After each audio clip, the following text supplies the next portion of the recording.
recipe na ito para sa'yo. Magluluto tayo ng chicken barbecue sa kawali. Tara, luto na tayo.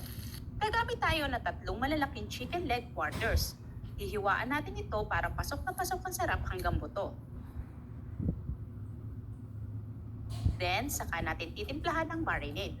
Maglalagay tayo ng Sprite, calamansi juice, toyo, oyster sauce, ketchup, paminta, bawang, brown sugar at siling labuyo, pero optional lang. Saka natin to imemekos-mekos ng gusto. Ibababad muna natin ito ng mga 1 oras. Pagkatapos mababad, ihiwalay lang natin ang mga marinade saka natin i-sear yung manok hanggang sa mag-brown. Ibabaliktad lang natin para ma-sear din yung kabila. Babalik-baliktarin lang natin to hanggang sa magpantay ang pagkaluto. At saan kayo nanonood ng recipe na ito? Comment down below para mabati ko kayo.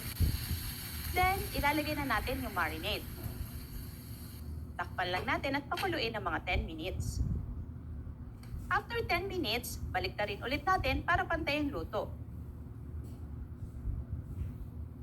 Lutuin lang natin ito hanggang sa matuyo yung sauce. Pag natuyo na yung sauce, i-brown pa natin para magmukha talaga siyang barbecue na may konting uling. At eto na ang ating chicken barbecue sa kawali. Ang maganda sa recipe na ito, malasa at masarap hanggang buto. Perfect ito sa sukang maanghang na maraming sibuyas. Grabe, ang sarap!